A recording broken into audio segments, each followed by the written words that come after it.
지금 대통령님께서 입장하고 계십니다. 먼저 국민의례를 하겠습니다. 모두 국기를 향해 주시기 바랍니다. 국기에 대하여 경례.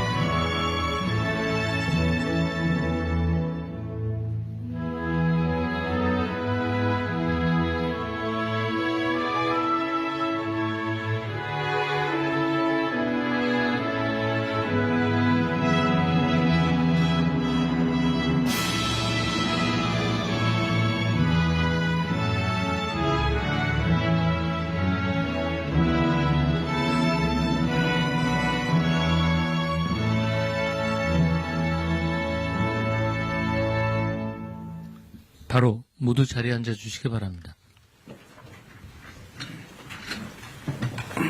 제33회 국무회의입니다. 대통령님께서 개선언과 함께 모두 말씀을 하시겠습니다. 네, 제33차 국무회의를 시작하겠습니다.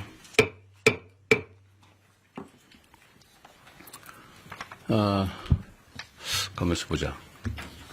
제가 모두 말씀을 드리기 전에 이번에 전임 국무위원들은 다 바뀌었고 지금 임명되지 않은 국무위원 몇 분을 뺀 새로운 국무위원들이 다 오셨는데 전에 인사말 하지 않으신 다른 분들도 좀 하고 시작할까요? 네, 그렇게 합시다. 전에 인사하지 않으신 분들부터 여기서 가면서 할까요? 네, 제 기준으로 누구부터 할까요? 전에 안 하신 분. 해양수산부 장관님부터 그럼 해주시겠습니까? 그러세요, 그럼. 네. 반갑습니다. 해양수산부 장관 전재수입니다. 북극항로 시대를 맞이해서 북극항로 시대를 잘 준비하고 선도해서 한반도 남단 불경 지역에 새로운 수도권, 저희들은 앞으로 새로운 수도권, 서울 수도권을 해양 수도권이라고 부르게 될 텐데 새로운 또 하나의 수도권을 만들어서 성장 엔진 하나만 가지고 위태롭게 날고 있는 대한민국의 새로운 성장 엔진을 하나 더 장착해서 대한민국의 지속적이고 안정적인 성장이 가능할 수 있도록 열과 성을 다해서 일하겠습니다. 고맙습니다. 네, 여기서 돌아가면서 하시죠. 누구 다음에 안 하신 분? 다음 통일부 장관님. 네. 네, 20년 만에 국무회의에 참석한 통일부 장관 정동영입니다. 얼마 전에 이임한 국무위원 한 분이 이렇게 말했습니다. 자기가 장관으로 1년 동안 국무회의에 참석해서 발언한 분량보다 이재명 대통령 모시고 2번 국무회의 했는데 그때 발언량이 많았다. 국가가 일하는 방식에 대해서 국민들 기대가 큰 것 같습니다. 저도 최선을 다하겠습니다. 감사합니다. 네, 다음 중소기업벤처 장관님. 네, 안녕하십니까. 중소벤처기업부 장관 임명된 한성수입니다. 그 중소벤처기업과 소상공인이 생존과 성장의 갈림길에 놓인 이 상황에서 제가 이 소임을 맡게 돼서 무거운 책임감을 느낍니다. 회복과 성장과 행복이란 단어를 마음에 새기겠습니다. 그 산업과 기업의 시작점에 있었습니다. 중기부의 모든 정책들이. 그래서 그런 정책들이 거의 모든 부처와 관계되어 있기 때문에 앞으로 자주 찾아뵙고 말씀 많이 듣고 그리고 협조 요청드리겠습니다. 잘 부탁드립니다. 네, 국방부 장관님. 네, 국방부 장관 양규백입니다.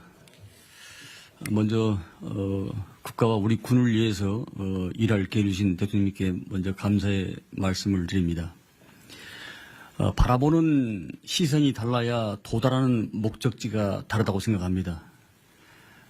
말고삐를 확실히 잡고 우리 군의 계획을 이끌어내겠습니다. 12.3 불법 계엄으로 인해서 현재 우리 군은 군심이 흩어져 있습니다. 군심을 바로잡고 국민의 군대로 재건시키는데 모든 역량을 쏟아붓겠습니다. 여기 계신 국민님께서 많은 협력을 바라겠습니다. 감사합니다. 다 하신 건가요? 네. 네, 우리 장관님은 그 국방홍보원인가?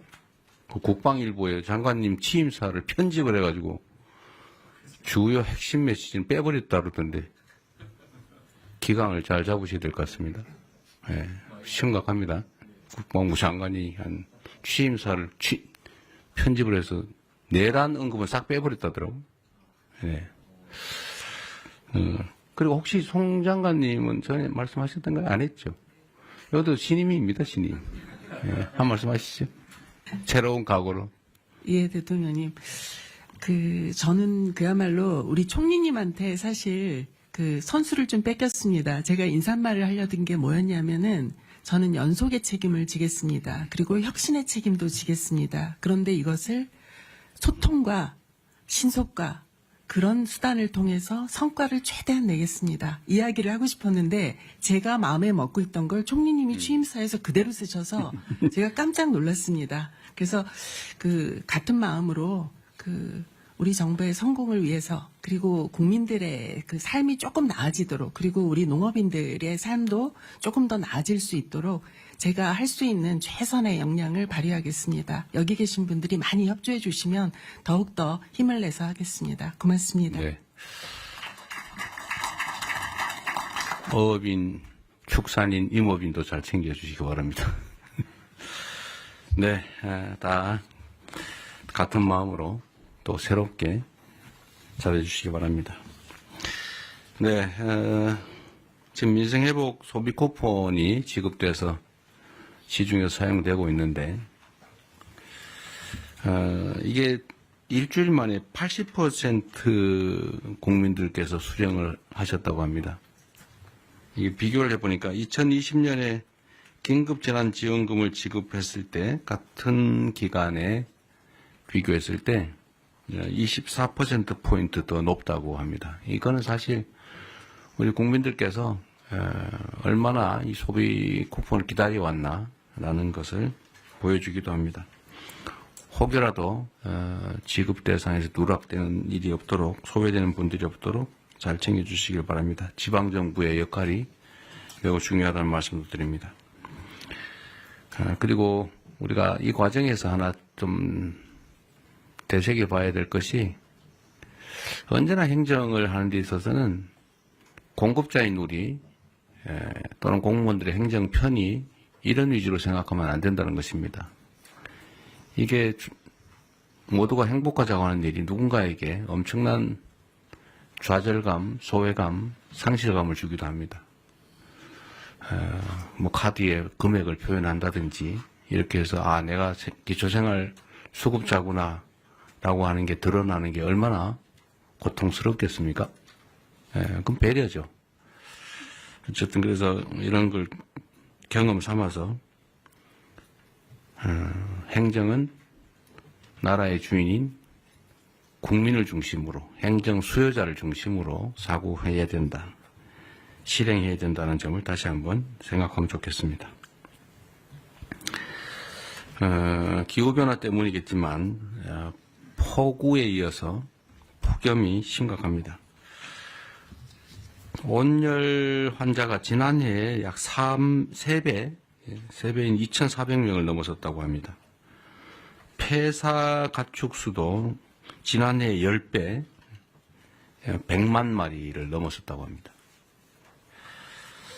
관련 부처에서 이게 국가적 비상사태다라는 각오를 가지고 가용 인력 예산, 역량을 총동원해서 피해를 최소화해 주시기 바랍니다. 취약계층 지원이나 특히 야외에서 일하는 노동자들에 대한 보호, 추가의 농가 피해 예방, 또 물가 안정을 위해서 최선을 다해 주시기를 다시 한번 당부드립니다. 그리고 제가 어제 보니까 포스코 ENC라는 회사에서 올해 들어서 5번째 산재 사망사고가 발생했다고 합니다. 5명이 올해 돌아가셨다 그 말입니다. 일하러 갔다가. 이게 있을 수 있는 일입니까? 살자고 돈 벌자고 간 직장이 전쟁터가 된 거 아닙니까? 어떻게 동일한 사업장에서 올해만 5명이 일하다 죽을 수 있습니까? 며칠 전에도 보니까 무슨 상수도 공사하는데 맨홀을 들어갔다가 또 2명인가가 질식 사망했다고 합니다. 그 이전에 며칠 전에 또 보니까 무슨 큰 통에 그걸 수리하러 들어갔다가 또 질식 사망했다고 해요. 뭔가 폐쇄된 공간에 일을 하러 들어가면 질식 사망하는 사고가 많다는 건 국민적 상식인데 어떻게 그걸 보호장구 없이 일을 하게 합니까? 사람이 누군가를 위해서 어떤 사업자를 위해서 일을 하다 죽는 것 그에 대한 감각이 없는 건지 사람 목숨으로 여기지 않고 무슨 작업 도구로 여기는 게 아닌가 그런 생각이 들 때가 있습니다. 나와 내 가족이 귀한 것처럼 일하는 그 노동자들도 누군가의 가장이고 누군가의 가족이고 누군가의 남편이고 누군가의 아내이고 그렇습니다.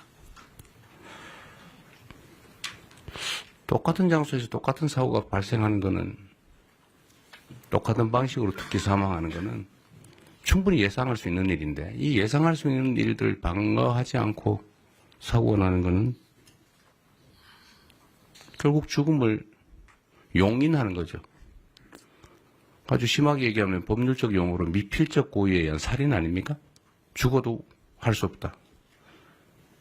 뭐 죽어도 어쩔 수 없지. 이런 생각을 한 결과가 아닌가 하는 생각이 들어서 정말로 참담합니다. SPC가 8시간 이상의 야간 장시간 노동을 없애기로 했다고 합니다. 늦었기는 하지만 다행인데 말씀을 하셨으니 꼭 지키기 바랍니다. 전에도 뭐 1,000억을 들여서 동일사고 발생하지 않게 조치하겠다고 했는데 그걸 과연 했는지 제가 확인해 보라고 했지만 이번에는 신속하게 꼭 지켜주시기를 부탁드립니다. 그런 얘기가 있죠. 사람은 기계가 아니다. 노동자도 사람이죠. 12시간씩 밤에 그것도 주야 막교대로 이어서 뭐 일한다는 게 쉽지 않습니다. 어쨌든 이런 후진적인 산재를 영구적으로 추방해야 합니다. 연간 1,000명에 가까운 사람들이 일하다 죽는다고 하는 게 이게 있을 수 없는 일이죠. 대한민국이 명색이 10대 경제강국에 5대 군사강국, 문화강국이라고 불립니다. 그리고 세계 최고를 자랑하는 민주주의 국가죠. 일하다 죽는 일이 최소화될 수 있기를 바랍니다. 안전이라고 하는 것은 당연히 해야 될 의무지 이걸 비용으로 생각해서 아껴야 되겠다 이렇게 생각하면 안 되죠. 돈보다 생명이 귀중하다는 생각을 모든 사회 영역에서 우리 모두가 다시 한번 되새겨보면 좋겠습니다. 뭐 물론 이럴 때는 여러 가지 원인들이 있죠. 원청, 하청 관계. 공사 현장에 가보면 하청을 한 번만 하는 게 아니고 하청의 하청, 하청의 하청의 하청, 하청의 하청의 하청의 하청. 그래서 4번, 5번씩 하청이 되면서 원 도급 금액의 절반 정도로 실제 공사가 이루어지니까 안전시설이나 안전조치를 할 수가 없어요. 이거 법으로 금지된 건데 방치되어 있지 않습니까? 포스코 ENC 같은 데서 1년에 5명씩 이렇게 산재 사망사고가 나는 것도 아마 그런 거와 조금은 관련이 있지 않을까 그런 생각이 듭니다. 한번 가봐야 되지 않을까 싶은 생각이 들고요. 이 산재 사고, 특히 사망사고에 대해서는 좀 오늘은 우리 국무회의에 의제로 미리 제가 고지를 해드렸는데 이게 어느 한 부처만 노력해서 될 일이 아닙니다. 한번 각 부처가 준비한 게 있으니까 공개적으로 요거는 한번 안건 논의 전에 토론을 한번 했으면 싶어요. 준비하신 게 있으니까 지금부터 시작을 하면 좋겠습니다. 어쨌든 이런 노력을 기반으로 올해가 산재 사망 근절 원년이 될 수 있으면 좋겠습니다. 좀 그래프가 사망이 계속 유지되거나 늘어나는데 꺾이는 그 원년이 되었으면 좋겠다는 생각을 가지고 오늘 토론을 한번 시작해 보도록 하겠습니다. 제가 진행을 할 테니까요. 준비된 게 있으시면 요거 토론부터 먼저 하도록 하겠습니다. 누가 준비하시죠? 고용노동부 장관님. 네. 네, 고용노동부 장관입니다. 요약해서 자료가 있으니까. 자료에 근거해서 네. 보고드리겠습니다. 네. 먼저 중대재해 현황입니다. 올해 1분기 사고 사망자 수는 137분입니다. 좀처럼 줄지 않고 있습니다. 유형을 보면은 떨어짐, 끼임, 부딪힘 등 후진국형 사고가 다발되고 있습니다. 최근 기후위기에 따라 온열 질환 더하기 질식 사고가 또 새롭게 나타나고 있습니다. 대통령께서도 말씀하셨던 상수도에서도 지금 질식 사고가 산소 결핍으로 인해서 발생된 것으로 추정됩니다. 원인 분석입니다. 먼저 가장 큰 원인으로는 대통령께서도 말씀하셨듯이 안전과 사람을 비용으로 여전히 인식하는 관행이 만연합니다. 왜 사람에 대한 지원은 비용이고 설비에 대한 지원은 투자인가? 이런 질문을 던져봅니다. SPC 이 사례에서 대통령께서 정확히 지적하셨듯이 저임금 장시간 노동이 재해자의 집중력을 저하시켰고 이러한 것들이 모여서 재해자의 불안정한 행동이 나타났다는 점에서 그동안 우리는 재해자의 불안정한 행동을 원인으로 지목해 오지 않았나. 우리 정부에서는 원인과 결과를 뒤바꾸지 않겠습니다. 또한 교체가 시급한 노후 장비, 특히 그날도 회전체 윤활유가 자동으로 분사되어야 함에도 불구하고 오랫동안 방치되었던 것을 재해자께서 수동으로 공급하다가 사망사고에 이르렀습니다. 왜 이런 투자가 적게 이루어지지 않았나? 이것은 결국 지배구조와 연관이 있다고 생각됩니다. 권한과 책임에 분산되어 있었기 때문에 현상 사장은 어찌 보면 흔히 하는 말로 권한 없는 사장이 아니었나 하는 생각이 듭니다. 두 번째로는 재해가 발생해도 기업의 실질적인 손실이 크지 않는, 즉 재해 발생을 비용으로 환치했을 때도 기업 차원에서는 크지 않다는 인식이 팽배한 게 아닌가 생각됩니다. 중대재해처벌법이 도입되어서 경각심은 제고되었지만 현장에서는 오히려 최고위 경영 책임자는 회피하려는 법률 컨설팅에 의존하고 실질적인 감소책이 나타나는 것은 줄어들지 않는 이유는 거기에 있지 않나 생각됩니다. 또한 이 중대재해처벌법 수사 판결이 상당 시간 소요되기 때문에 또 손방망이 처벌이라는 것도 있고 또 한편 기업에서는 불확실성이 길어짐으로써 불만도 있는 것도 사실입니다. 일각에서는 중대재해처벌법이 대형 로펌만 좋아졌다는 자주 섞인 이야기도 있습니다. 이런 차원에서 중대재해처벌법의 실효성 강화 방법 필요하다고 생각됩니다. 세 번째로 지시와 개통의 불확실성이 야기하는 기업의 경영 방식입니다. 개통은 단순화돼야 되고 지시는 정확해야 됩니다. 그래야만 안전이 확보되는데 이러한 지배구조의 다단계 구조 속에서 개통은 복잡해졌고 지시의 책임자는 불분명해졌습니다. 이런 문제 근본적으로 발본색원하겠습니다. 마지막 지난 정부에서 대책이나 집행 과정이 전면적으로 재검토가 필요하다고 생각됩니다. 사람의 안전 생명보다는 오히려 경영 여건을 우선시하는 경향이 있었지 않았나 생각됩니다. 향후 대책입니다. 이재명 정부에서는 근본적으로 중대재해에 대해 대한 대책의 정부의 근본적인 패러다임을 전환하고자 합니다. 이를 위해서는 그동안 기업에 대한 책임 의무를 강화하는 것과 함께 실제 당사자인 노동자들이 보호의 객체가 아니라 자신들이 나서서 예방을 하는 주체로 만들기 위한 인식 전환과 제도 개선이 시급합니다. 아무리 정부에서 행정력을 동원해서 지도 감독한다 하더라도 사후적인 처벌로 될 가능성이 높기 때문에 예방하기 위해서는 당의 당사자가 가장 잘 압니다. 이것이 바로 일터 민주주의입니다. K민주주의의 완성은 일터 민주주의에서 확보된다고 생각합니다.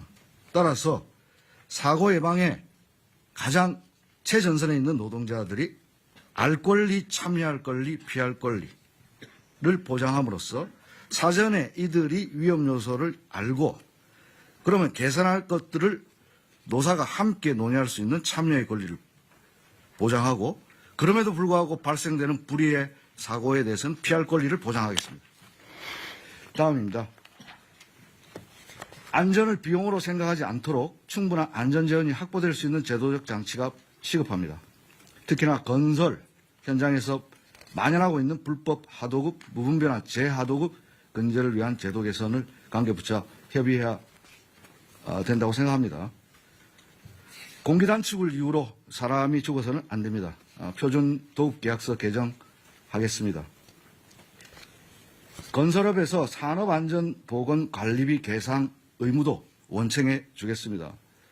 제가 지난주 남양주 건설 현장 갔을 때 안전난간 지적했는데 이런 것들이 원청 발주자에서 처음에 포함이 안 돼 있었습니다. 원청으로부터 지급받아서 모두 설치 완료됐다고 보고받았습니다. 다음입니다. 사망사고 발생 시 실질적인 제재가 가능한 방식을 고민하겠습니다. 형사적 처벌과 함께 징벌적 손해배상 등 경제적 제재, 그리고 공공 입찰의 참가를 제한하거나 영업정지 등 병행 검토하고요. 아까 말씀드렸던 복잡한 지배구조, 거버넌스에 대해서 실질적 책임 있는 자, 권한 있는 자에게 책임을 묻도록 하겠습니다. 자료에는 나와 있지 않지만 싱가포르 사례, WHS라고 하는 범정부적 싱가포르도 2005년 당시만 하더라도 저희들과 같은 상당히 높은 산업재해 나라였습니다. 하지만 지금 세계적으로 가장 안전한 나라가 되고 있는데요. 거기에서는 이러한 노동자들의 권리 보장과 함께 실질적 책임자에 대한 처벌 더하기 실질적인 제재, 예를 들자면 벌점을 많이 받았을 때는 이주 노동자의 취업을 제한한다든지 이러한 조치들을 통해서 지금 현재 전 세계적인 안전한 나라가 되고 있습니다. 싱가포르 사례 적극 참조해서 제도 개선에 나서겠습니다. 무분별한 위험의 외주화 제한할 수 있도록 원청 책임을 강화하겠습니다. 적격 수급인이라고 하는 선정 기준을 강화해서 적격자가 아닌 자가 수급받을 수 없도록 하겠습니다. 특히 공공부문부터 위험작업 재하도급을 금지하고 불가피하게 할 때는 반드시 승인을 실시하도록 신설을 하겠습니다. 마지막으로 대통령께서 지시하신 산업안전감독관 증언 지방자치단체와 협업을 잘 진행하되 단순한 숫자 증가만 그치지 않고 이들에게 실질적 권한과 함께 책임을 뒤에 병기시킴으로써 실질적인 산업안전 지도가 될 수 있도록 하겠습니다. 예컨대 근로감독관들이 지금 많이 있지만 집단적 노사관계 업무까지 하고 있습니다. 노동조합 동향 보고 이런 불필요한 업무 확 줄이고 여기에 집중할 수 있도록 일하는 방식도 바꾸겠습니다.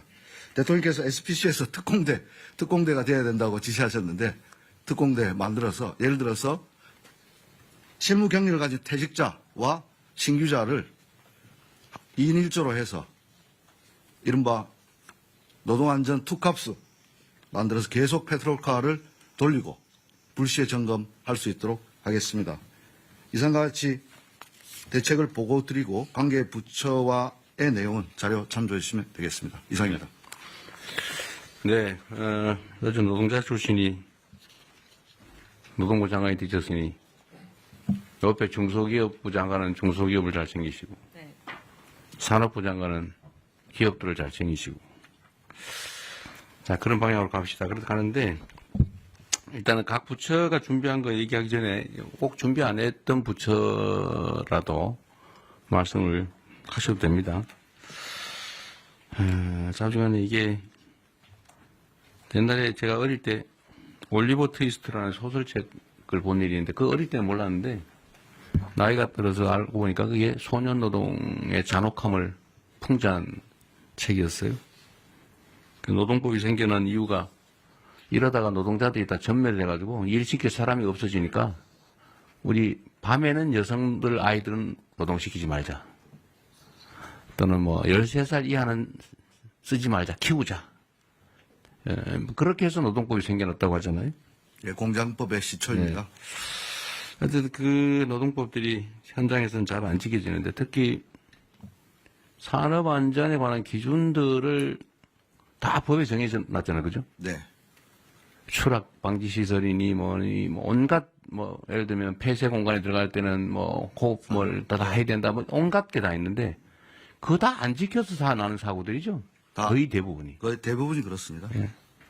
그거 안 지킨 이유는 돈 드니까. 네, 비용입니다. 비용 드니까. 네. 원청에서 안 주니까. 근데 이게 아주 단순한데 그 비용을 아끼는 게 이익이니까 계속 아끼겠죠. 근데 만약에 이걸 아꼈는데 보험 원리상 비용이 나중에 지출해야 되는 대가가 이것보다 훨씬 더 크더라. 라고 하면 절대 이러지 않을 거예요. 그죠? 그렇습니다. 그건 뭐냐면 결국은 제재나 대가가 너무 약한 거죠. 그러니까 차라리 사람이 죽는 위험을 감수하는 게 이익인 사회인 거죠. 그래서 이게 핵심적인 원인인 것 같으니까 아까 말씀하신 것처럼 근로감독관 300명 빨리 구성하라는데 몇 명 했어요? 지금 300명 이미 구성되어 있습니다. 구성됐어요? 네, 150 산업안전공단 단속은 나가고 있어요? 매주 나갑니다. 매주? 매일 나가야지 왜 매주 나갑니까? 아, 저는 매주 나갑니다. 아, 본인은 매주 나가시고요. 어쨌든 불시 단속은 계속 하고 있는 거죠? 그렇습니다. 언제 저도 한번 같이 가면 좋겠어요. 고맙습니다. 네. 어쨌든 사람 목숨을 지키는 특공대다 이렇게 생각하고 네. 정말로 철저하게 단속해야 됩니다. 직을 걸겠습니다. 네. 진짜로. 이번에 이거 해가 상당 기간 지나도 산재가 안 줄어들면 진짜 직을 거십시오. 그렇게 하겠습니다. 보호의 객체에서 예방 주체로 이거 아주 재밌는 아이디어 같습니다. 그러려면 사실은 노동자들의 단결된 역량이 되게 중요한데 그죠? 네. 노동조합도 조직 방해나 이런 것들은 요새 별로 없는 것 같긴 하던데. 하여튼 아직까지는 그런. 노동자들이 혼자 이런 문제를 해결하기는 어렵기 때문에 같은 입장에 있는 노동자들끼리 연합할 수 있게 단결할 수 있게 하는 게 중요한 과제인 것 같습니다. 노동자들의 조직률은 좀 올라가고 있나요? 지금 현재 12% 어간에서 정체되어 있는. 한 10년 만에 1% 올랐군요. 네, 그렇습니다. 그래도 오른 게 어디인가 싶긴 하네요. 이게 제일 핵심은 그거 같습니다. 실질적 제재.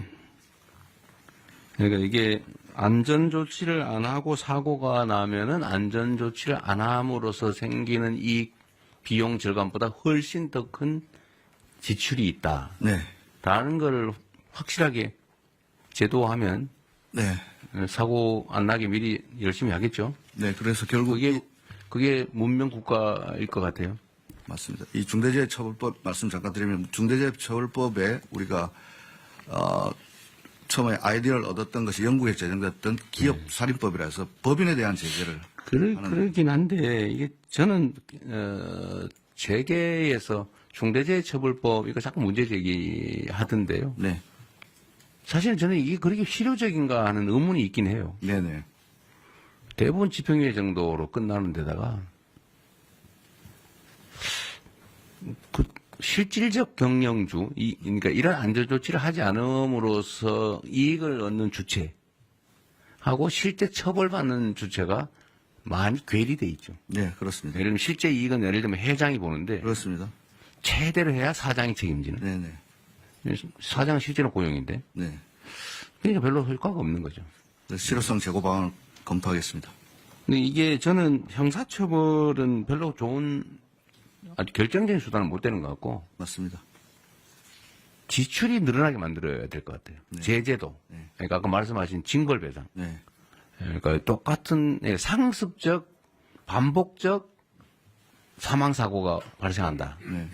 뭐 한 번 우연히 발생한 거라면 모르겠는데 똑같은 현장에서 똑같은 원인으로 똑같은 시기에 똑같은 방식으로 이거는 사실은 거의 고의에 가까운데 이런 경우는 징벌배상을 도입을 하는 것도 한번 고려해 볼 필요는 있죠. 검토하고 있습니다. 아 그래요? 네. 여기 자료에 없는데 갑자기 말씀하셔가지고 여기 지금 보면은- 바로 생각했나? 아니요. 여기 보면은 뒤에 있어요? 네. 알겠습니다. 예.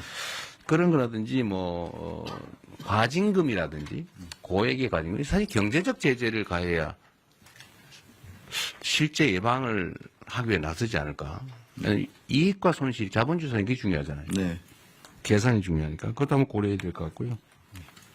그래서 다른 부처들이 좀 준비한 게 있을 테니까 한번 얘기를 좀 들어보고 또 의논을 맞아야 하겠습니다. 각 부처가 준비한 건 최대한 좀 요약해서 다 알아들을 수 있으니까 좀 시작하도록 하시죠. 법무부가 먼저 할까요? 예, 순서에 따라 법무부 먼저 하겠습니다. 어쨌든 뭐 중대재해나 산재 관련해갖고 국민 일반의 감정 신속하고 엄정한 수사 처벌을 원하고 있습니다.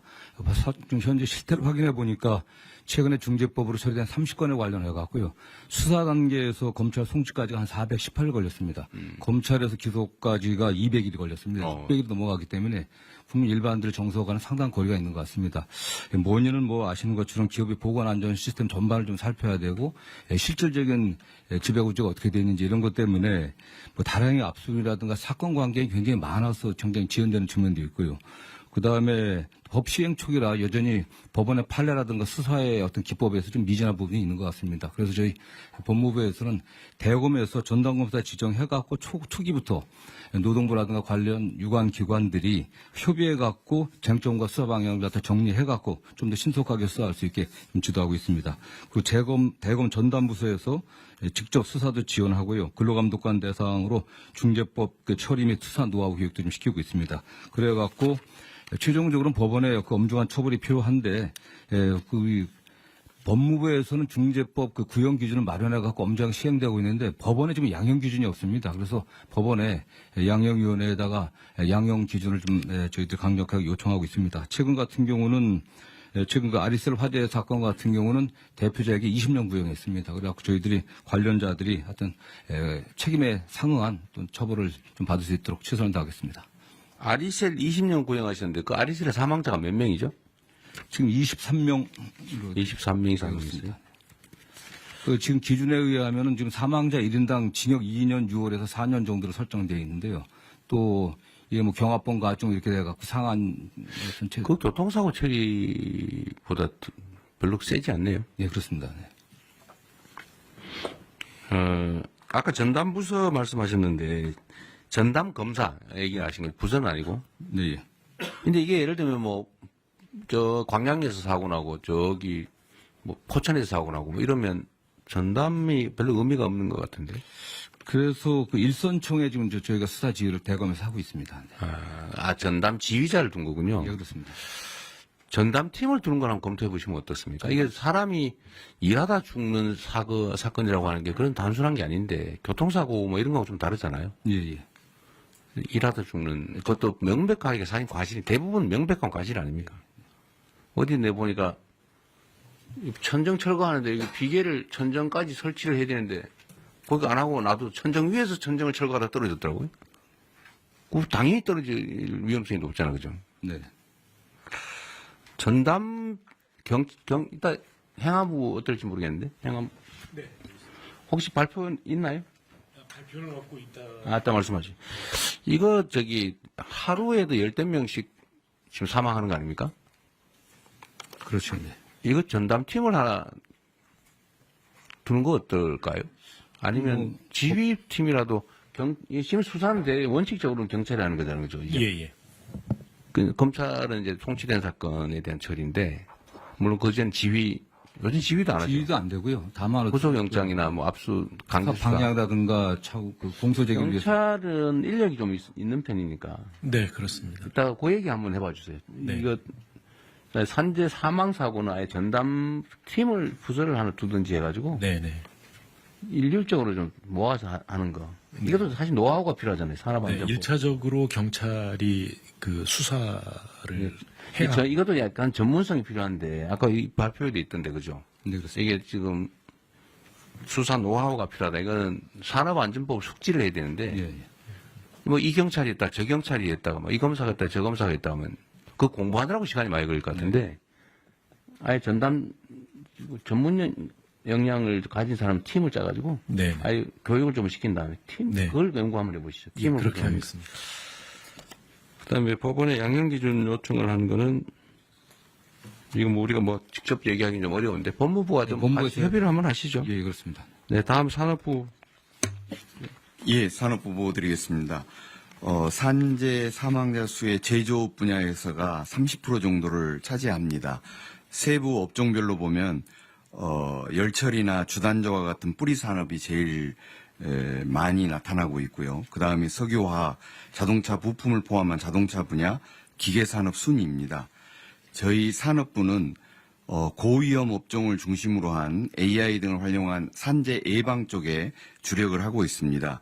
첫 번째, 산업 AI 기반 제조 안전 시스템 개발을 올해부터 29년까지 해서 고위험 업종 포함 10개 업종에 대한 안전 시스템을 개발을 하고 있습니다. 이러한 시스템이 개발이 되면 이 10개 업종의 기업들이 활용할 수 있도록 조치를 하고자 합니다. 두 번째는 산업단지에 대한 관리를 산업부가 맡고 있어서 이 산업단지 내의 안전관리 문제입니다. 산단 내에 고위험 지역에 대한 IoT 인프라 활용 예방 시스템을 구축을 하고 있습니다. 이러한 화학물질, 유해 화학물질에 대한 누출 감지 솔루션이나 사족 위험 지역에 대해서는 사족 보행 로봇이 투입될 수 있게 하거나 또는 예방 감시를 드론을 통해서 활용할 수 있는 방안들을 강구를 하고 있습니다. 마지막으로는 이러한 안전 환경 구축이 산업계 측에서 이루어질 수 있도록 특히 중소조선사나 산업단지 내에 중소 중견기업 대상으로 하는 안전 컨설팅 또는 안전 디자인을 구축해주는 지원 사업을 추진하고 있습니다. 네, 수고하셨고요. 이런 건 뭐 잘 해주시고 제 산업부는 특별히 하나 좀 부탁을 드리고 싶은 게 있는데 예. 어쨌든 대한민국의 주요 기업들을 관할하고 계시잖아요. 예. 또 이 기업들도 이 산재 사고에 대한 인식을 좀 바꾸는 게 중요할 것 같아요. 특히 이 건설이나 뭐 이런 데 위험한데 이런 데는 이게 앞으로는 더 비싸게 먹힌다.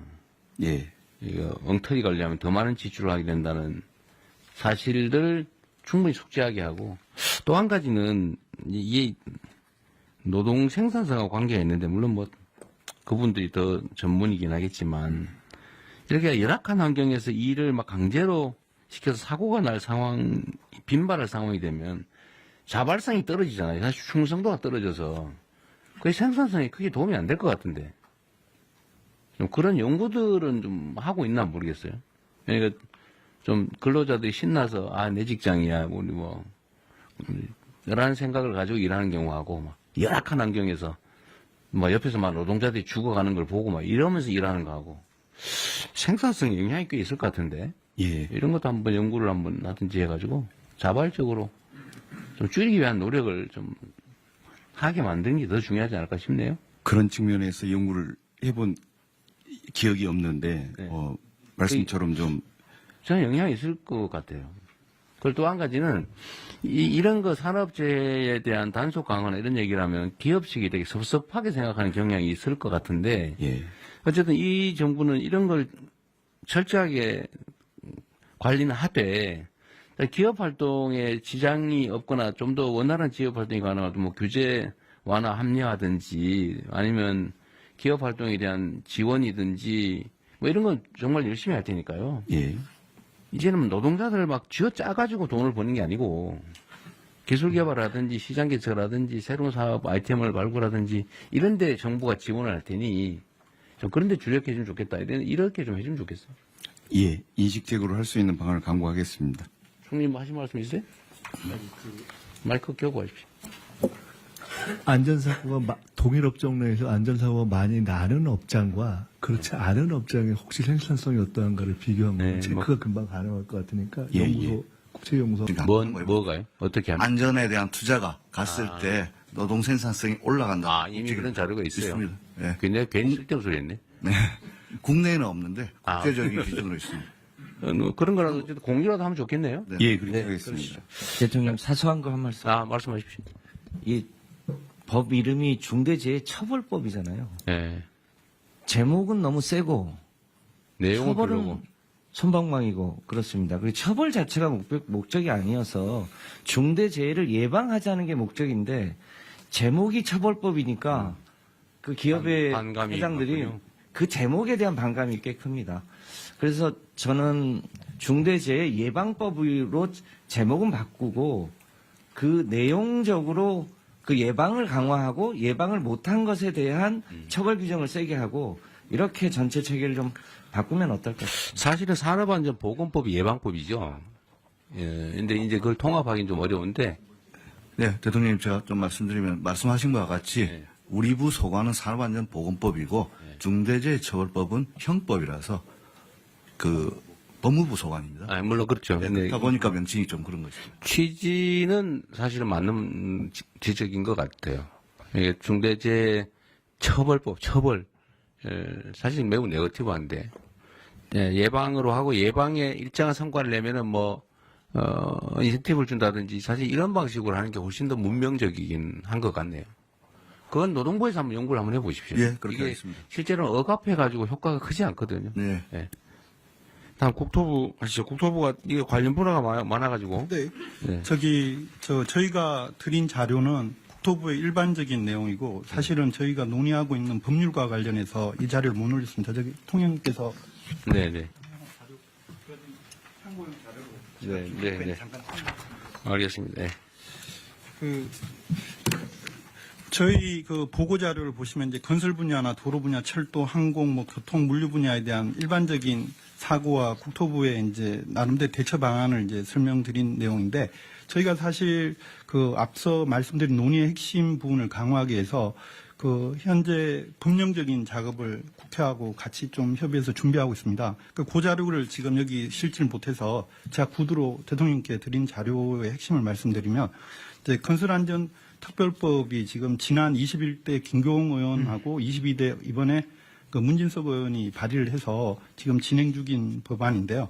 이게 핵심이 이제 건설 산업 구조를 보게 되면 발주청이 이제 원청이 이제 말씀하신 대로 시공사를 이제 중심으로 해서 도급 비용이 그동안 이제 가산이 됐습니다. 그러다 보니까 이게 설계하고 감리에 대한 책임이 굉장히 약했습니다. 그래서 건설안전특별법의 1차 부분은 이제 그 발주청인 원청에 대한 이제 책임, 처벌 부분과 관련해서 이 시공에 대한 이제 공사비 책정에 이제 공기 적정성을 원래 보장을 하지만 설계 쪽하고 감리 쪽에도 그와 관련된 이제 적정성을 보장을 하는 거를 하고 그리고 이제 더 중요한 건 이제 이런 이제 앞서 말했던 그 실제로 사람을 처벌하는 부분에 대한 부분들이 건설회사 같은 경우는 대리로 예를 들어 처벌받는 경우라든지 여러 가지 문제가 있어서 실효성의 문제가 있어서 비용적인 거로 이제 저희가 생각하고 있는 거는 법안에 나오지만 매출액 대비 지금 3% 정도의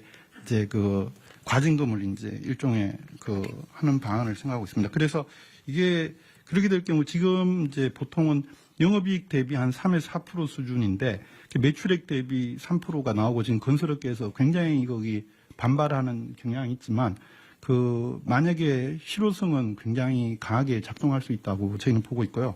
그리고 이게 특히 이제 발주청 이후에 원청인 시공사도 안전 규정에 대한 강화를 해서 앞서 말했던 안전과 관련된 펜스라든지 이런 거를 설치를 하지 않아서 하도급이 이제 회사가 두 번째, 세 번째 하도급이 사고 나더라도 그 부분에 대해서 이제 시공사에 대한 책임을 묻는 식으로 법적인 거를 전부 다 처리를 하려고 하고 있습니다.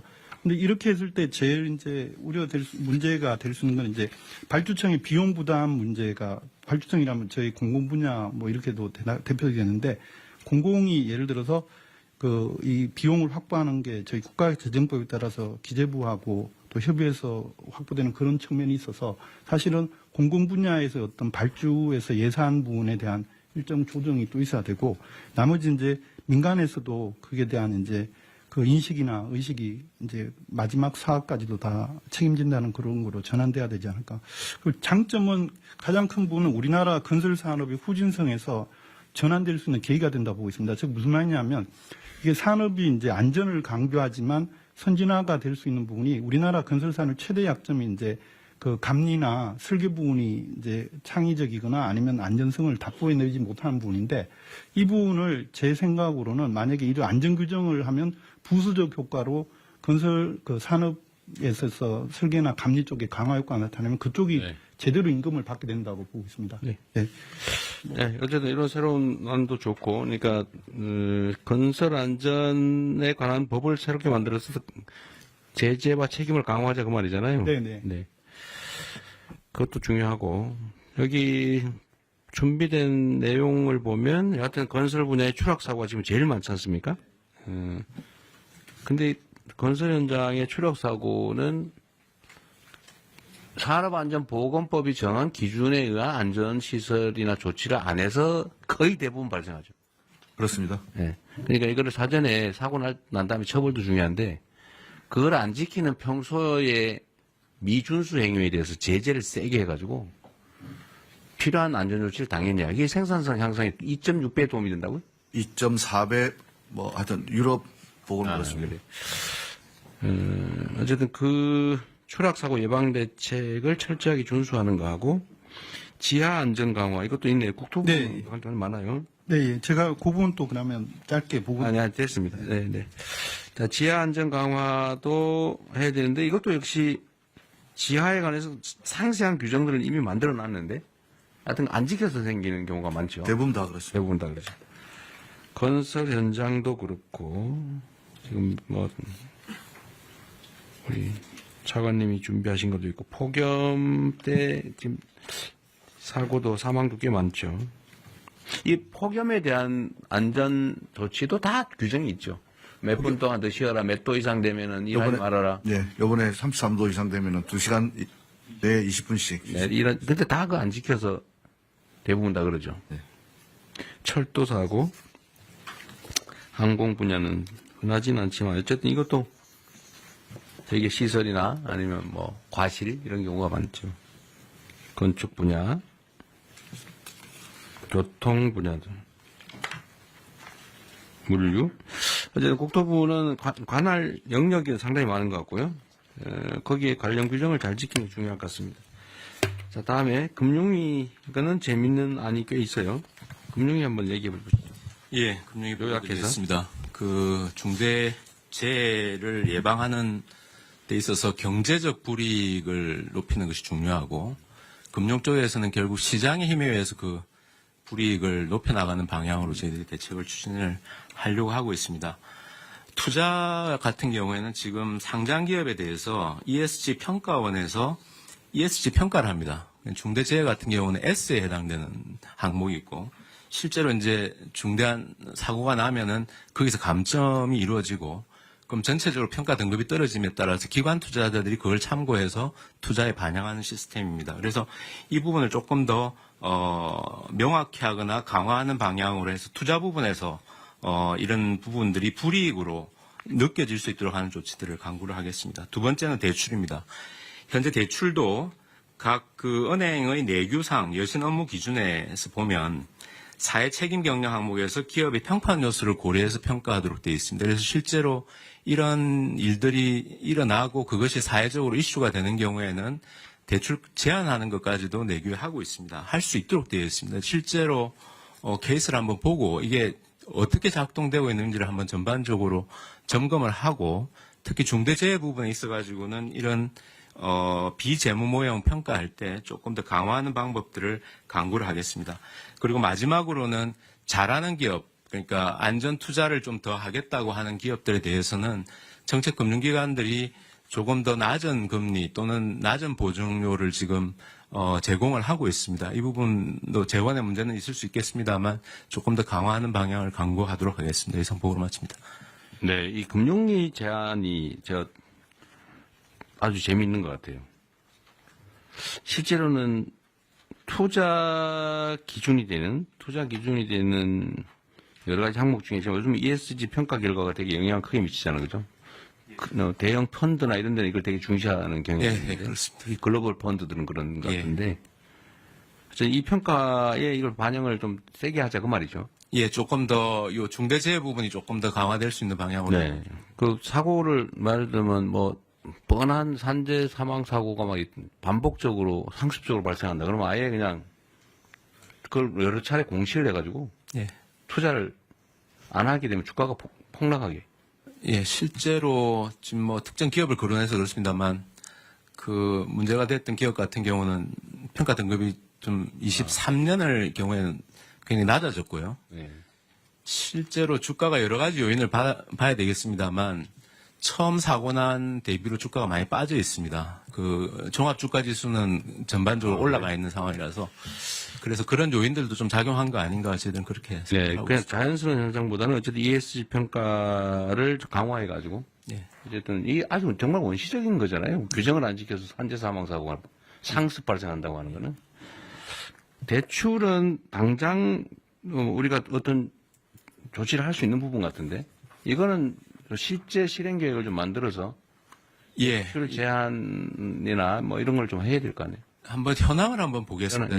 실제 어떻게 작동하고 있는지 한번 보고 대책을 강구하겠습니다. 기준을 좀 만들어서 대출과 투자에 불이익이 있는 게 상장 회사들은 상당히 큰 타격이 있을 거 아니에요. 이런 경제적 제재를 실제로 해야 효과가 있을 것 같습니다. 처벌도 효과가 없지는 않은데. 대통령님 행안부 마저 하고 할게요. 네. 자, 공정위하고 조달청이 있으니까 조달청도 있고 요거 먼저 하고 이제 다른 부처들 의견도 마저 듣겠습니다. 네. 자, 공정위 준비한 거 요약해서 간단하게 하시죠. 예, 공정거래위원회입니다. 산업안전 비용을 전가하거나 또는 하도급 대금을 미지급하거나 등은 하도급 업체의 경영 환경을 악화시켜서 결국은 하도급 업체 중대재해 발생의 구조적 원인으로 작용한다고 보고 있습니다. 산업재해를 예방하기 위해서는 원청이 안전관리의 주체라는 인식이 확고해야 되고 그 책임을 하청업체에게 전가해서는 안 됩니다. 그래서 공정위는 그동안 원사업자가 부담해야 될 산업재해 예방 비용을 수급사업자에게 전가시키는 그런 부당 특약을 금지해왔고요. 이걸 위반하면은 시정조치 과징금 벌금이 부과됩니다. 그리고 그 부당 특약이 사법상 효력도 없다라는 그런 법률 개정안을 지난 4월에 통과시켰습니다. 그래서 10월부터 시행될 예정입니다. 또한 원청이 안전관리 책임을 명시한 표준 하도급 계약서를 마련해서 적극 홍보 확산해 왔습니다. 건설의 경우에는 대부분의 사업자가 표준 하도급 계약서를 사용 중입니다. 그리고 안전관리 책임이 부당하게 전가되는 사례가 있는지 지속적으로 점검해 왔습니다. 그러나 최근에 사고가 빈발하고 있고 그래서 원청이 이런 비용을 전가하고 있는지에 대한 점검 필요성이 더욱 커졌습니다. 그래서 공정위는 그런 재해가 자주 발생하는 건설업종을 중심으로 원청이 안전관리 비용을 하청에 전가하는 행위를 집중 조사하고 있습니다. 7월부터 9월까지 집중 조사하고 있는 상황입니다. 법 위반 사항이 확인되면 엄정하게 제재하겠습니다. 또한 하도급 대금이 안정적으로 지급될 수 있도록 하도급 대금 지급 보증 확대 등 종합적인 제도 개선 방안을 마련할 계획입니다. 관련해서 산업재해를 줄일 수 있는 다양한 방안을 마련해서 국민의 생명과 안정을 지키는 데 최선을 다하겠습니다. 이상 보고를 마치겠습니다. 이게 어느 부처가 관할하는지 잘 모르겠는데, 수차, 예를 들면, 하도급 여러 차례 하는 거 있잖아요. 그 원래 법에 내가 보면 한 차례밖에 안 되는 걸로 알고 있는데. 건설업은 한 번밖에 안 됩니다. 종합건설. 실제로 한 서너 번 하잖아요, 그죠? 네, 그렇습니다. 근데 이거에 대한 제재가 좀 부실해서 그런지, 법으로 금지를 해도 없어지질 않아요. 아주 고질적인 문제입니다. 그리고 그것 때문에 임금체불 발생하고. 똑같은 구조입니다. 임금체불과 산재는. 이거는 공정위에서 좀 단속을 이런 거 공정위 단속 사안인가요? 그건 아니죠. 법이 공정거래위원회 하도급법에 있는 것으로 되어 있지 않습니다. 그래서 저희가 국토부. 국토부 소관이 불법 하도급 하는 거? 건설업에서는 국토부입니다. 국토부. 예. 불법 하도급 현장 관련은 저희가 관리하고 있는 걸로 알고 있습니다. 아, 그래? 하여튼 이거, 아니, 우리가 법으로 정했으면 지키고, 못 지킬 것 같으면 그 법을 없애야지. 네. 애매모호하게 어영부영 지키는 사람은 손해, 안 지키는 사람은 이익. 이게 이 비정상 사회의 대표 케이스 아닙니까? 법을 잘 지키면 손해보고, 안 지키면 이익 보고, 지키기 어렵거나, 그러면 차라리 법을 없애야지. 만들어 놓고 안 지키는 건 진짜 문제거든요. 네. 어쨌든 요거는 노동부가 국토부와 협조를 하든지 국토부한테 가서 빌든지 아니면 뭐 술을 사드리든지 뭔 술을 써서라도 하여튼 강력하게 단속하게 하십시오. 그렇게 하겠습니다. 네, 어쨌든 노동부가 주무 부처니까. 알겠습니다. 네. 하여튼 이 건설 하도급 문제는 근데 따로 한번 얘기를 한번 해야 돼요. 정말 고질적이죠. 너무, 네, 고질적이죠. 네, 이건 산업재해하고 나중에 보호드릴 그 최불임금하고도 네. 같은 구조입니다. 톡하면 체급을 발생하는 게 하도급 때문에, 순차 하도급 때문에. 그렇습니다. 네, 그 공정거래위도 어쨌든 이런 구조적인 문제, 특약의 문제, 약관 문제 이런 거는 하되 하여튼 공정위가 좀 더 할 수 있는 게 있을지 아무튼 네, 좀 살펴보겠습니다. 네. 네. 자, 마지막으로 조달청. 네. 예, 조달청 관련은 기재부 1차관입니다. 좀 보고 드리겠습니다. 먼저 현재 국가계약법령상에서는 이제 행안부는 지방, 중앙정부는 이제 기재부가 갖고 있는 법률이 있습니다. 그 법에서 아까 전에 노동부 장관께서 제안해 주신 입찰 참가자 자격 제한이 사실상 경제적으로 굉장히 아픈 제재가 될 거라고 생각합니다. 현재 이 입찰 자격 제한에는 중대재해처벌법이 없고 산업안전보건법 위반만 들어가 있습니다. 그래서 이번에 중대재해처벌법 위반 사유도 추가로 할 계획입니다. 그렇게 되면 이제 법률을 개정을 하고 조치를 해야 될 사항입니다. 그래서 구체적인 내용은 고용부랑 협의해서 법 개정을 추진하도록 하겠습니다. 그리고 조달청 안에서 관리하는 것으로서는 낙찰할 때 신인도 평가에 감점을 부여하는 체계가 있습니다. 여기에도 물론 이제 중대재해법률 규정이 없기 때문에 그것도 추가해서 감점을 확대하는 방안을 검토하겠습니다. 네, 아주 좋은 생각이네요. 요 현행 법령의 중대재해처벌법 위반 사유를 입찰 제한 사유로 추가하겠다는데 이렇게 하면 안 될 것 같고요. 예. 중대재해 발생 자체를 사유로 해야지 처벌법 위반으로 하면 이게 몇 년 간대잖아요. 예, 이 법률 위반이 확정되기는 너무 오래 걸리니까 표현의 오류인지는 혹시 모르겠는데 중대재해 사망 사고가 발생하면 제한하는 거죠. 예, 제 말씀은 그렇게 되는데 실제 현재 계약부에도 보면 산업안전보건법에 따른 규정을 위반하여 뭐뭐 등에 따른 사망을 위해를 가한 자를 제한하게 돼 있어요? 예, 돼 있습니다. 다만 이 경우에 말씀하신 것처럼 이 산업안전보건법 위반인지 결국 중대재해법을 넣더라도 중처법 위반인지를 누군가는 확정을 해야 되는데 그 확정 기간이 현재 노동부로 알고 있습니다. 그래서 네, 그래서 그러면 형사 판결이나 이게 전에 이거 중대재해다 이렇게 먼저 판정을 해요?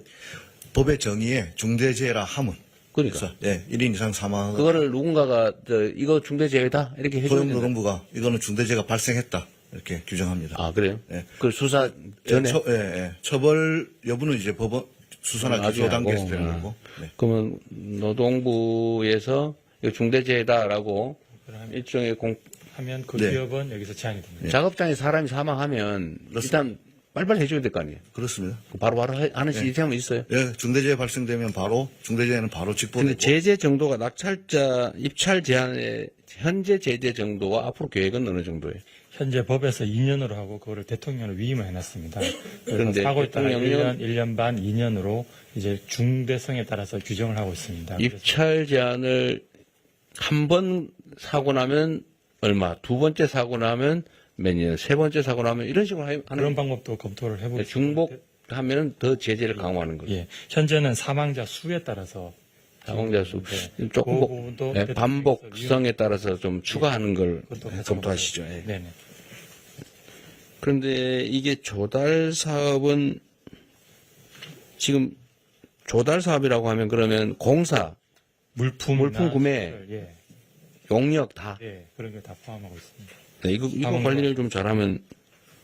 그런데 이렇게 하면, 이거 제대로 하면 사실 건설회사 상당 부분은 입찰 제한이 됐었을 것 같은데, 실제로 좀 된 데 있어요? 지금까지 네, 지금까지는 중대재해처벌법은 포함 안 돼 있어가지고 저희들이 지금 기재부에 건의해놓은 상황입니다. 네네. 계획? 예, 중처법이 없습니다. 이제 반영이 안 돼서 반영을 하겠다는 하겠다고. 지금 하고 있다는 게 아니고, 향후 대책으로 대책을 인원수로 했는데, 이걸 중복성에 따라서 추가하겠다고 말이에요? 아닙니다. 현재는 산안법 위반만 들어가고 있는데 법을 고쳐서 중처법 위반도 추가를 하고. 산안법 위반은 결과와 관계없이. 네네. 그렇죠. 그러면 사망사고가 발생을 하면. 네. 그렇죠. 그 기준을 만들어서 산업안전보건법 위반을 지금 사유로 했는데. 예, 현재는 있고요. 근데 지금 결과를 가지고 판단하자. 예, 중처법 위반 사유도 추가하겠다는 거예요. 좀 세게 하십시오. 예, 법 개정할 몇 번 막 걸리면 아예 그냥 정부 공사를 못하게. 예, 이거는 아예 자격이 있지 않다는 거예요. 그러니까 뭐 몇 번 2년 하는데 또 걸리고 그러면 아예 그냥 서너 번, 두세 번 걸리면 아예 못하게. 예, 그것도 같이 검토하겠습니다. 아니, 제가 왜 이 얘기를 하냐면, 지금 여기 발표가 이 마지막이라 없는데, 원래 그 규정을 위반하면 인허가를 취소, 정지시키는 경우가 가끔 있잖아요. 네. 내가 알기로는 무슨 수도 요금 안 내고 뭐 이러면 건축허가 안 해주고 이런 게 있는데, 그런 거 있잖아요. 네. 우리 이거 누가 담당하지? 그런 제도가 있는데? 우리 법제처 잘 모르세요? 그런 거 있어요. 그러니까 뭐 어떤 걸 위반하면 인허가를 취소 또는 정지시키는 그런 제재가 있습니다. 그게 그래서 이런 중대사고가 많이 나면 건설 면허를 가지고 사업을 하다가 중대사고가 반복적으로 발생한다. 그러면 영업허가를 취소해버리는 게 맞지 않나 싶어요. 자격 없는 거 아닌가요? 대통령 정책시장입니다. 네. 모든 행정법의 인가와 이제 취소 요건에 보면 전부 이제 사유가 있는데 사유 중에서 아마 이제 여기에 이제 얼마나 중하게 들어가 있냐 이 차이인 것 같은데요. 관련 법들이 모든 부처에 걸쳐 있습니다. 그래서 한번 그렇죠. 예. 저희가 법제처로 상의를 해서 현행 우리 그 인허가 제도에서 제재 사유에서 중대재해가 어느 정도 돼 있는지 뭐 경중이 제가 볼 때는 중하게 안 돼 있을 것 같은데요. 중하게 해서 조정하는 방안을 정부처와 한번 검토를 하겠습니다. 그러니까 입찰 제한도 제한인데 예를 들면 건설 면허를 받아가지고 건설 공사를 하다가 아예 안전시설 조치 의무를 하나도 안 해가지고 정말 뭐 매년 막 사람이 죽어나간다. 이거 건설을 못하게 해야 되는 거 아닙니까? 이런 경우라면? 그럼 이런 경우에는 인허가를 아예 일정 정도는 정지, 일정 정도 반복되면 취소, 건설 면허를 취소한다든지 건설 면허를 그걸 한번 도입을 해보는 것도 어떨까 싶습니다. 일단 현황 파악을 하겠습니다. 네네. 그래서 제재를 계약을 못하는 정도를 넘어서 더 심하면 아예 인허가 면허를 통째로 취소 정지시키는 것도 검토하시죠. 네, 검토하겠습니다. 네. 네네, 말씀해 주십시오. 이게 입찰 제한이라든가 하게 되면요. 거의 100% 다 효력 집행정지 가처분 신청하고 법원에서 많이 받아집니다. 그리고 실제로 많은 조달청에서 입찰 제한을 하게 되면은 대기업 같은 경우는 로펌 선임해갖고 효력 집행정지 가처분 받으더라도 그냥 해버리는 경우가 많습니다. 그래도 결국은 결론이 나면 판결이 나면 그때부터 정지될 거 아니에요. 예, 근데 그게 뭐 다른 어떤 수단이 있어서 그런지 뭐 계속 또 뭐 안 할 수는 많습니다. 없겠죠. 예. 왜냐 그것도 비용이니까. 다른 어떤 제재들 뭐 점수를 줄이든지 해서 네. 거의 다 그 효력 집행정지 가처분이 받아지니까 이게. 그것도 감안해서 검토를 하면 하죠. 어쨌든 뭐 제재를 당하는 입장은 그걸 포기할 수는 없을 테니까. 네. 그리고 다른 부처들 의견 있으면 말씀을 좀 하시죠. 누구 할까요? 네, 행안부. 네, 행안부 말씀드리겠습니다.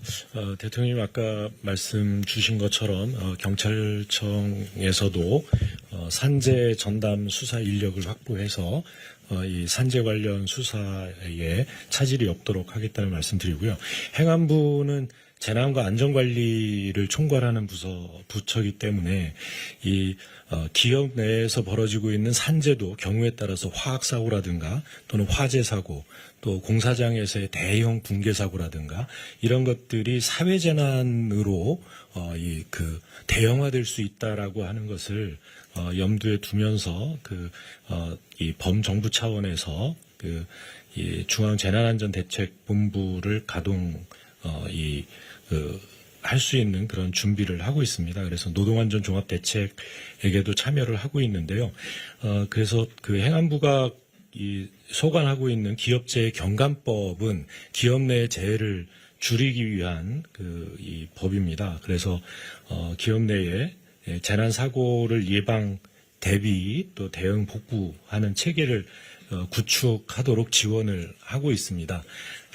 아까 이제 이 금융위에서도 그렇고요, 또 공정위 또 조달청에서도 여러 가지 이제 이 중대재해를 일으킨 기업들에 대한 이제 불이익에 관한 말씀도 계셨는데요. 이렇게 이제 기업재해 경감법에서는 재해의 경감 활동 우수 기업을 지정해서 관리를 하고 있습니다. 그래서 재해 경감 활동을 잘 하고 있는, 그래서 ESG 평가를 잘 받는 기업에 대해서는 조달 가점이라든가 보험료 할인, 대출 금리 인하라든가 이런 인센티브 대책도 함께 마련해 주시면 기업의 안전 활동 대책을 독려하는 데 도움이 될 것 같다는 보고 말씀드립니다. 아까 말씀하신 것 중에 하여튼 경찰이 이 문제에 대해서는 좀 전문 전담 수사 조직을 만들어서 전담 수사 인력을 만들어서요. 1차적으로는 근로감독관들이 판단을 해서 넘겨오는데요. 거기에 대한 법률적 대처 바로 이루어질 수 있습니다. 근로감독관을 한 다음에 경찰이 수사를 그 다음 단계에 시작해요? 그 동시에 하잖아요? 동시에 들어가고 있습니다. 동시에 해야죠. 네. 알겠습니다. 또 다른 부처. 예, 대통령 해양수산부 그 선원의 안전 사고들이 있습니다. 그렇군요. 선원들 같은 경우는 이제 작업 환경이 거칠죠. 예를 들면 태풍이나 파도와 맞서 싸워야 되고, 그다음에 특히 이제 연근의 어선들의 경우에는 이제 선박이 상황은 좀 그리고 요약해서. 그래서 이 육상산업계 같은 경우는 이제 산업안전보건법 또 산업안전공단이 있어가지고 체계가 잡혀 있는데 마침 그 해상산업계는 이런 것이 없었는데 올 1월부터 그 어선안전조업법이라고 이것이 이제 시행이 됐습니다. 그래서 요 부분에 안전조치 미이행에 대한 처벌 규정이 들어가 있는데 이것을 좀 철저하게 좀 관리 감독을 해서 안전사고가 생기지 않도록 최선을 다하도록 하겠습니다. 네. 노동부 장관님, 지금 산업안전보건법에 각종 이렇게 무슨 의무조항을 쭉 만들어서 이제 사업자가 지켜야 될 사항이 쭉 있잖아요. 네네. 그것도 필요한 걸 계속 보완해 나가고 있겠죠. 네, 그렇습니다. 그런데 그걸 어길 경우에 대한 제재가 어느 정도예요? 제재가 예를 들면 뭐 있어요? 형사처벌, 산업안전조치 의무를 평소에 안 했다. 예를 들면 어디 건설 현장에 갔더니 추락 방지 시설을 하게 됐는데 안 하고 일 시키고 있더라. 라고 하면 제재가 어느 정도입니까? 과징금이 있을 수 있고. 아니, 현재 제재가 어떠세요? 현재 제재 제가 모르겠습니다. 네. 파악해 보겠습니다. 누가 지금 시간 될 때 좀 찾아봐 주시고, 법제처장이 좀 찾아주시고, 지금, 전화기를 다 뺐겠죠. 네. 나중에 그러면 한번 확인해 보겠습니다. 산업법에 위반했을 때 어느 정도 제재가 어느 정도냐. 누가 좀 나가서 확인 좀 해봐 주세요. 그래도 시간이 좀 있으니까. 근데 일단 한 가지 참고로 말씀드린다면 여러 가지 좀 제재 조치가 있을 수 있을 것 같은데 아까 그 대통령님 말씀하신 것도 그렇고 그 갑부 장관님 말씀하신 것도 그렇고 사실은 그 예방을 강화한다는 측면에 있어서는 물론 이제 사고 발생 후의 예방이긴 하지만은 저희가 보기에 가장 실효적인 방법은 작업 중지 명령입니다.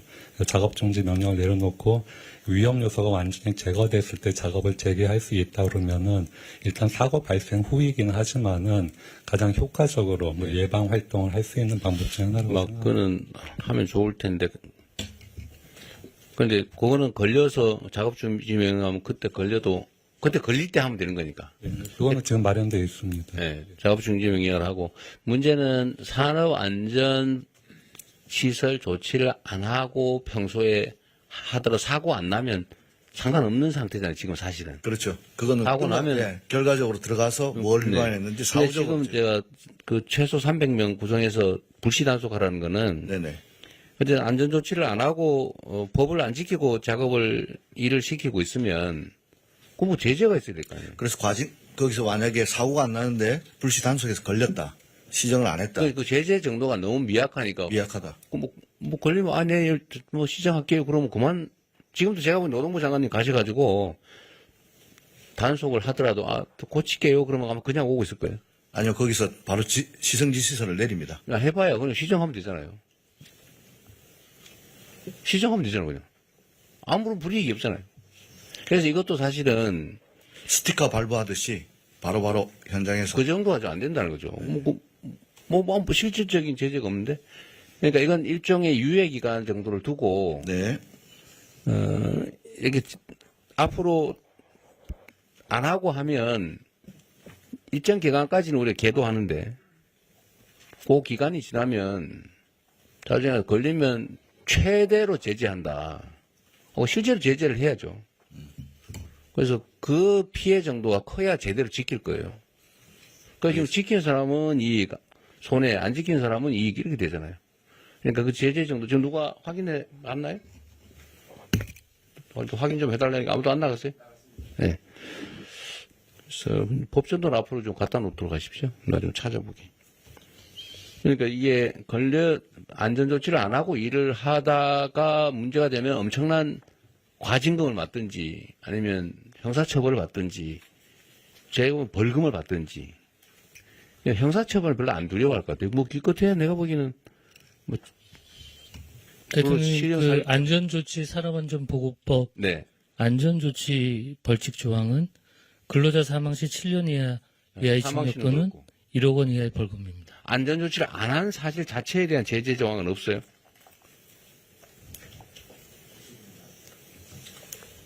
사고 났을 때는 그렇고 그거는 뭐 안전조치를 하여야 한다. 그런데 그걸 안 하면 어떻게 하는 제재 조항이 없어요, 아예?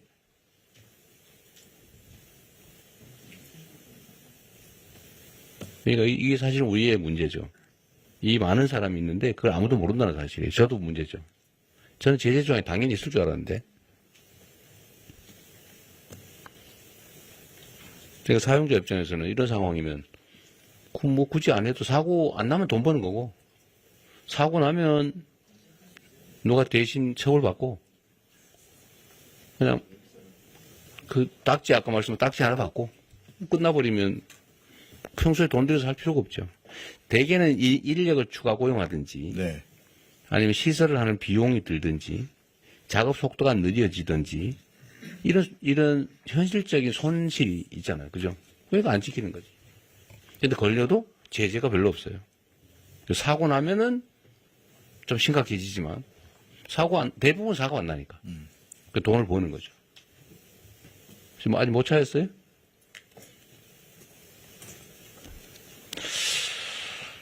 그러면은 좀 찾아보기로 하고 그것도 노동부 장관께서 안전조치를 평소에 안 하는 것에 대한 제재를 어떻게 할 것인지 네네. 얼마나 강화할 건지 네. 그 형사처벌은 별로 의미가 없을 것 같아요. 네. 그걸 가지고 징역 살 수도 없고 네. 사고도 안 나는데 결국은 과징금을 하든지 벌금을 고액을 하든지 경제적 제재 방법을 제재를 그거로 인해서 얻을 수 있는 경제적 이익의 몇 배를 물리는 뭐 이런 게 있을 것 같아요. 네. 그걸 연구해 봅시다. 알겠습니다. 네, 그건 확인되는 대로 알려주세요, 누가. 네. 네, 누가 말씀하십시오. 네. 공개적으로 말씀하십시오. 네. 또, 자, 그러면 더 없으면. 제가 잠깐 말씀. 네, 간단하게 말씀하시죠. 네. 인사혁신처장 최동석입니다. 요새 유명해지고 있어서 대단히 죄송스럽습니다. 이런 마이크로한 제재, 마이크로한 규정들을 만들어서 산재를 예방하고 중대재해를 예방하는 방식은 절대적으로 필요합니다. 제가 보기에는. 그런데 그것이 필요하지만 그것으로 충분하지 않다는 생각을 늘 가지고 있습니다. 뭘 해야 되냐 하면 인간의 존엄성은 건드릴 수 없다는 이 철학적 배경이 없이는 이 규정만 가지고는 이 문제를 근본적으로 해결할 수 없다는 생각입니다. 왜 그러냐 하면. 네, 그건 충분히 이해하겠고요. 네. 결론만 요지를 말씀해 보시죠. 예, 그 필요성은 누구나 공감할 테니까요. 그러니까 정신과 육체를 건드릴 수 없도록 하는 교육이 필요하다는 겁니다.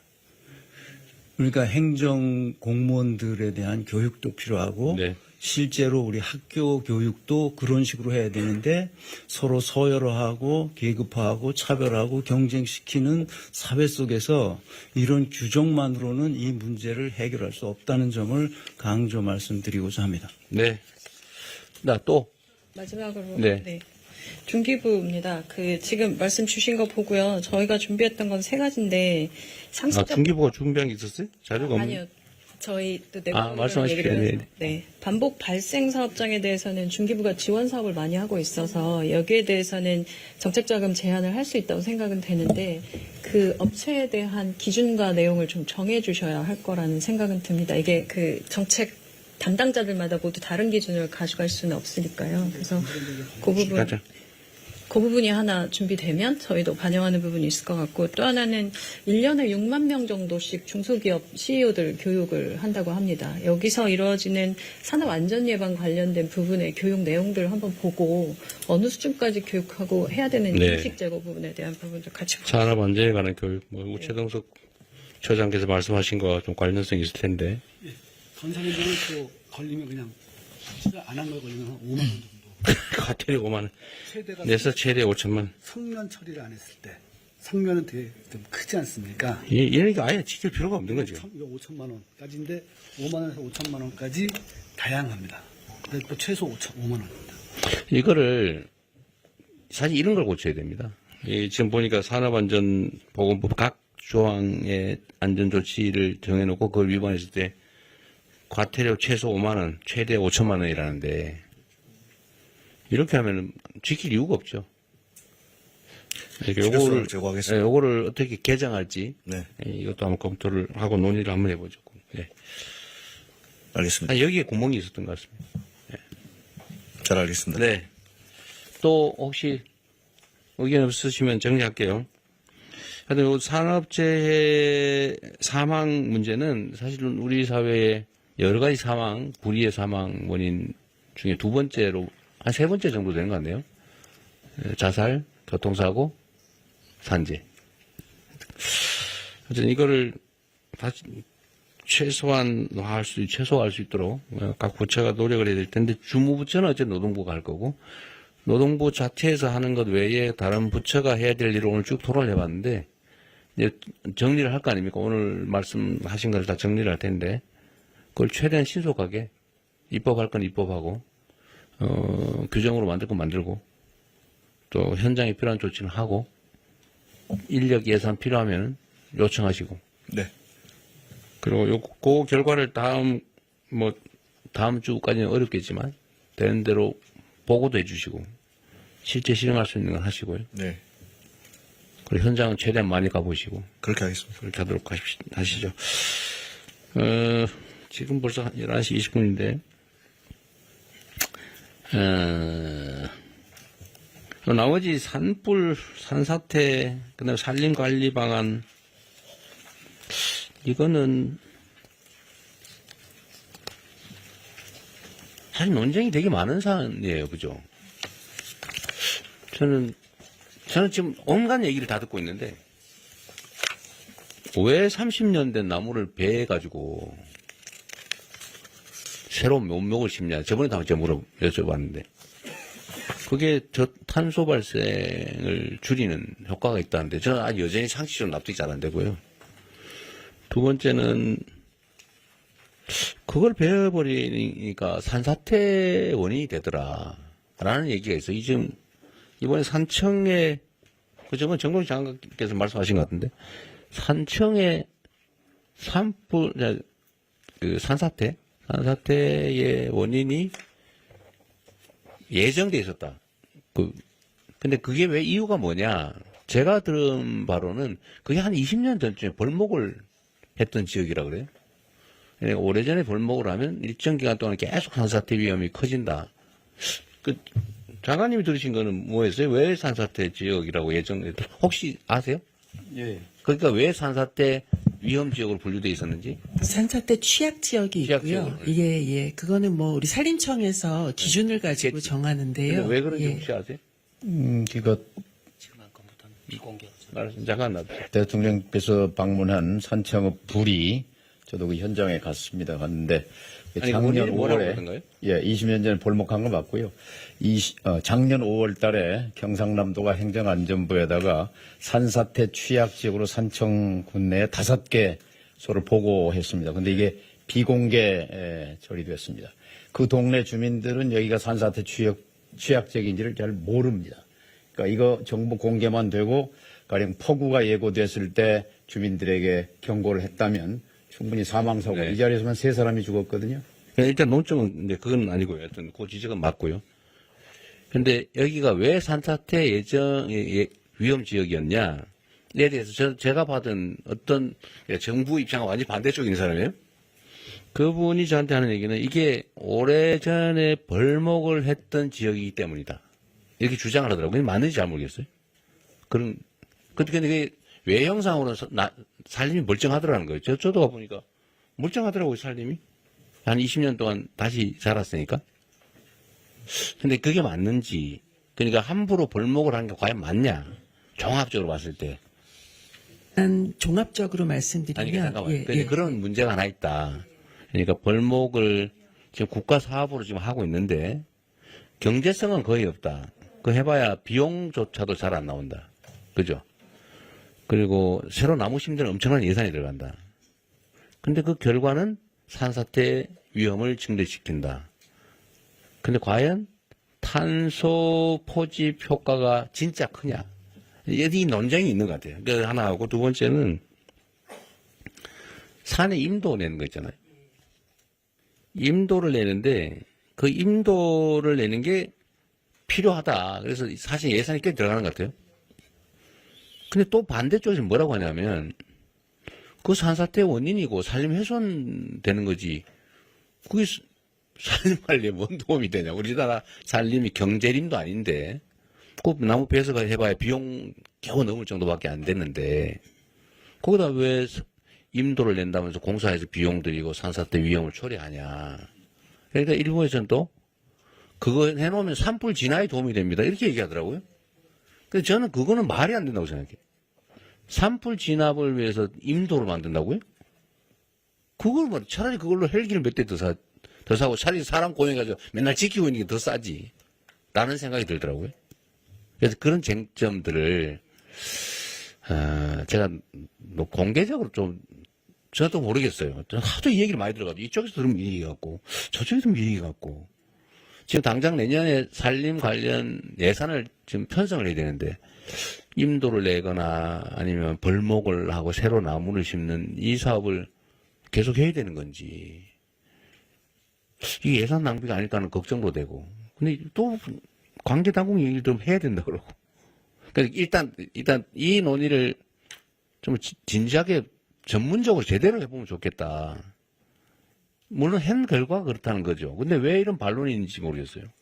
한번 간략하게 한번 말씀. 네, 굉장히 오래된 논쟁입니다. 그래서 저도 대통령님과 똑같은 지금 혼란에 빠져 있는데 이쪽 이야기를 들으면 이게 일리가 있고 이쪽 이야기를 들으면 일리가 있습니다. 그래서 제가 좀 반대쪽의 논리들을 좀 다 같이 모셔놓고 좀 이야기를 들어보는. 해봤어요. 아직 못했습니다. 그래서 하려고 하는데요.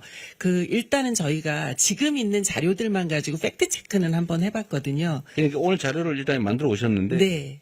이걸 오늘 이렇게 하기보다는. 좀 그걸 진짜 심도 있게. 양쪽의 이야기를 들어보고. 한번 들어보고. 또 예를 들면 이런 것도 있더라고요. 우리는 나무를 심을 때 주로 침엽수를 심는다. 네. 근데 화엽수가 더 강하다. 화재에 강하다. 맞습니다. 그 경제성도 굳이 침엽수가 낮다고 보기 어렵다.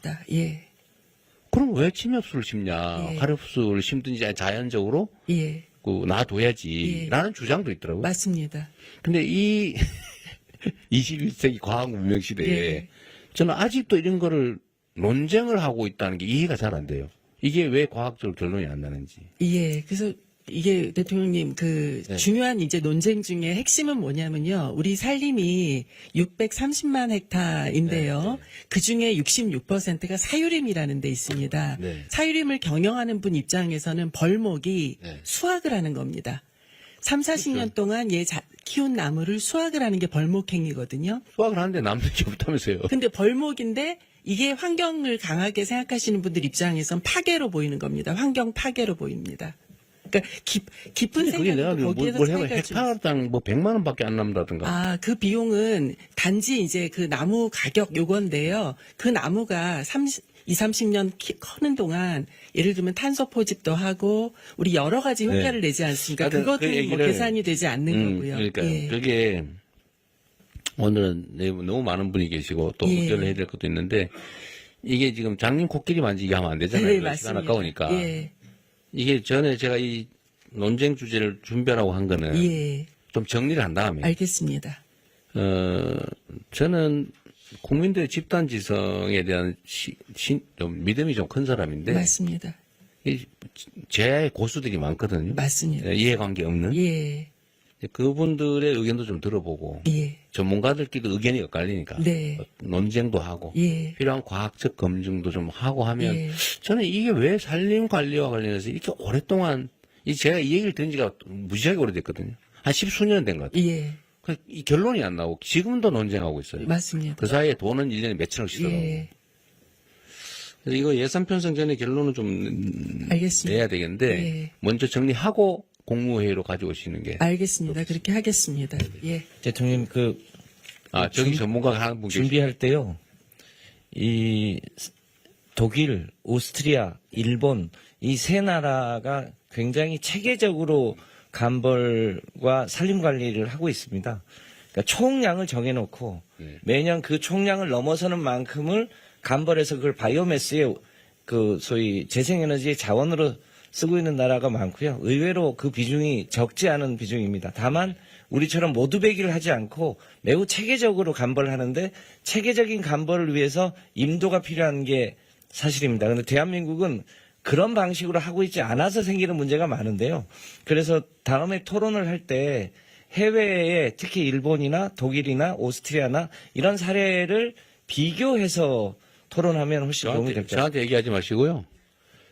산림청에 농림수산부가 환경부 관련 부처하고 당연히 환경부가 중요한 관련 맞습니다. 부처잖아요. 예. 저는 김성환 장관께서 어떤 생각하시는지 잘 모르겠는데 지금 얼핏 들어보니까 감벌을 잘해야 된다 그런 입장. 임도도 내야 된다는 쪽 같기도 한데 우리나라처럼 이렇게 삐쭉삐쭉한 산에 과연 임도를 내서 될지도 우리는 임도를 내서 관리를 할 만한 데는 다 밭으로 만들지 않나요? 그런 생각도 들더라고요. 오늘 좀 준비를 좀 하고. 예, 그렇게 하겠습니다. 네, 준비해서 다음에 하고요. 나머지 소비 쿠폰, 자살 문제, 이건 소비 쿠폰은 뭐, 이게 토론할 주제는 아닌 것 같고, 각 부처가 잘 알아서 하면 될 것 같아요. 그리고 자살 문제는, 이거는 복지부가 준비를 하셨는데, 이것도 충분히 좀 사례조사나 각 관련 부처, 민간 전문가 또는 이해관계 집단 이런 데 다 의견들 잘 모은 건가요? 계속 모으고 있는 중입니다. 아직 안 끝난 네, 거죠? 네, 아직 좀 진행 또 중입니다. 정리를 하고 난 다음에 얘기하도록 하시죠. 네, 그러겠습니다. 이거는 우리가 이 바쁜 시간에 장님 코끼리 만지듯이 하면 안 되니까요. 자, 자살 문제도 현황을 아는 거는 뭐 읽어보면 되니까 나중에 좀 더 정리한 다음에 다시 하도록 하겠습니다. 그리고 전에 우리가 각 외청들 보고를 받다가 말았죠. 외청 다 끝났나요? 조달청 하나 받았습니다. 조달청 하나밖에 못했죠. 얘기하다. 그럼 다음 국무회의 때는 여러분 그 외청 보고는 일단 중단하고 각 부처 순서를 정해가지고 주요 현안, 주요 개혁 과제 토론을 좀 하도록 하겠습니다.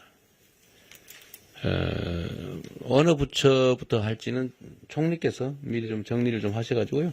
한번 국무회의하고 필요하면 별도 시간을 좀 잡아야 될지도 모르겠어요. 실제 업무보고를 아직 못 받았거든요.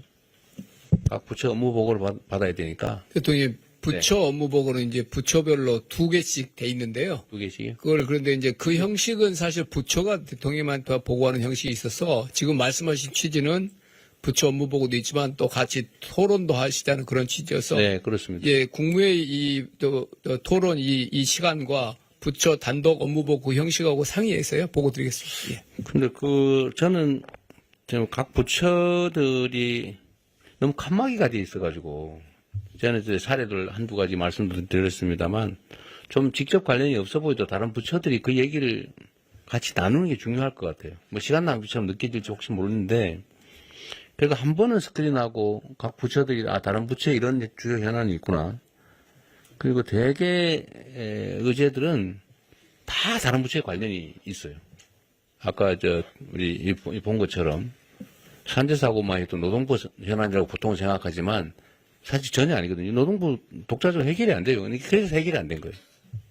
전 부처가 나서가지고 관계된 것들 다 해야 되기 때문에 그 세부적인 무슨 통계 자료니 이런 거는 그냥 보고할 때 서류로 대충 하면 되고 주요 현안.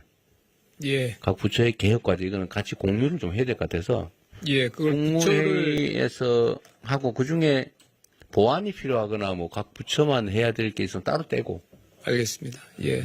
아니면 부처를 한 그룹핑을 서너 부처로 묶어서 같이 그래 할 하는 사안들은 그렇게 하고. 그것도 하나의 방법. 부처는 따로 할 건 따로 하고. 예. 관련 부처 몇 군데만 할 건 몇 군데라고. 예. 같이 공유해도 괜찮은 거는 국무회의 할 때 그냥 신속하게 쭉 한번 훑어보고 나가게. 방식을 2개를 검토해서 보고 드린다. 단계별로 하죠. 예. 그 다음부터 하고 필요한 국무회의를 일주일에 한 번이라도 몇 번 더 할 수도 있습니다. 업무 파악을 좀 빨리 해야 되기 때문에. 그 다음 주 화요일부터는 끝나시면 좀 몇 부처부터 하루에 한 2개 부처 정도. 대통령 비서실장입니다. 그 안을 준비해 놓은 게 있어서요. 네. 예, 보고를 추후에 드리고 네. 논의를 국무총리님하고 하도록 하겠습니다. 알겠습니다. 이제 이거한 의결을 해야 되니까 회의는 비공개로 바꾸고 회의를 진행을 하도록 하시죠.